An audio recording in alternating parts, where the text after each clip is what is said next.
और 2014 में मात्र 3.4%। ये कम है 2004 और 2009 से। तो मैं राहुल गांधी जी से पूछना चाहता हूं और विपक्ष से पूछना चाहता हूं, क्या आपने उस समय वोट चोरी की थी, वोट फर्जीवाड़ा किया था, चुनाव आपने वैसे जीता था? आप देश के मतदाता को नीचा दिखाने का कांग्रेस पार्टी काम कर रही है।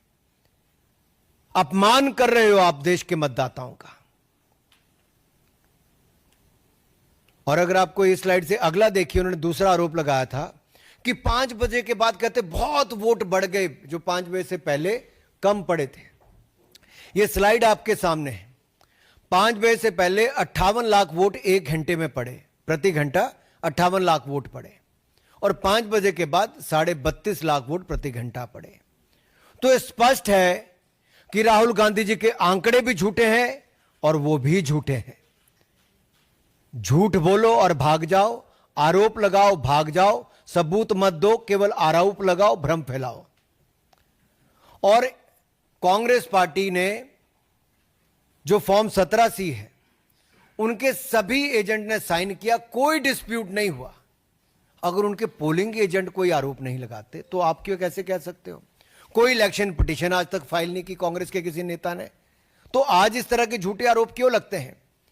और कांग्रेस में आंतरिक लोकतंत्र खत्म हो चुका है।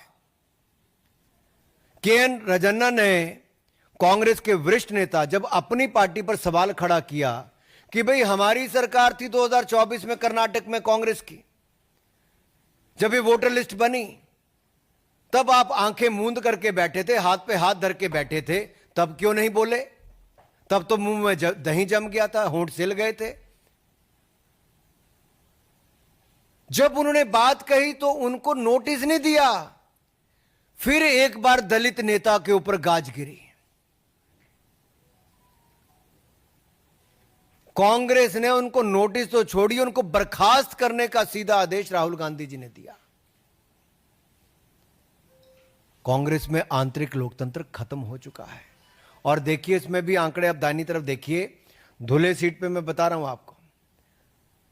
आपको स्पष्ट दिख रहा है कि कैसे माइनॉरिटी डोमिनेटेड मालेगांव में, मालेगांव सेंट्रल में 1,94,000 वोट जो एक विधानसभा में पड़े, उसने एक तरफा कर दिया, जबकि बाकी 4 विधानसभाओं में 1,90,000 की हमारी लीड थी। तो ऐसा तो कई है।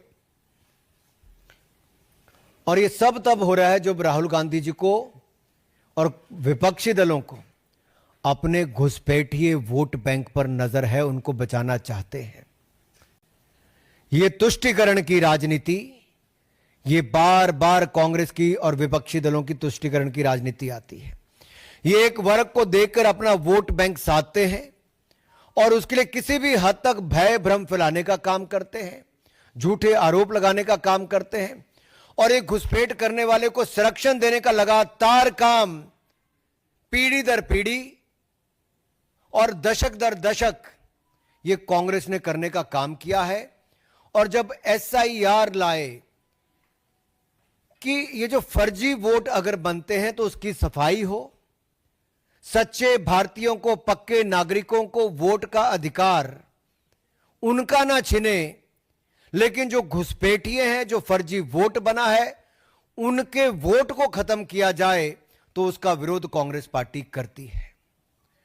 आखिरकार हिंदुस्तान के लोगों के वोट को नीचा क्यों दिखाना चाहती है कांग्रेस और विपक्षी दल? ये घुसपैठियों के वोट बैंक पर राजनीति क्यों करना चाहते हैं विपक्षी दल? क्या हिंदुस्तान के मतदाताओं ने बार बार कांग्रेस को नकारा, तो अब केवल अपने घुसपैठिए वोट बैंक तक ही सीमित होना चाहती है कांग्रेस? और ये टाइम्स ऑफ इंडिया की, इकोनॉमिक टाइम्स की हेडलाइंस मैंने आपको दिखाई है।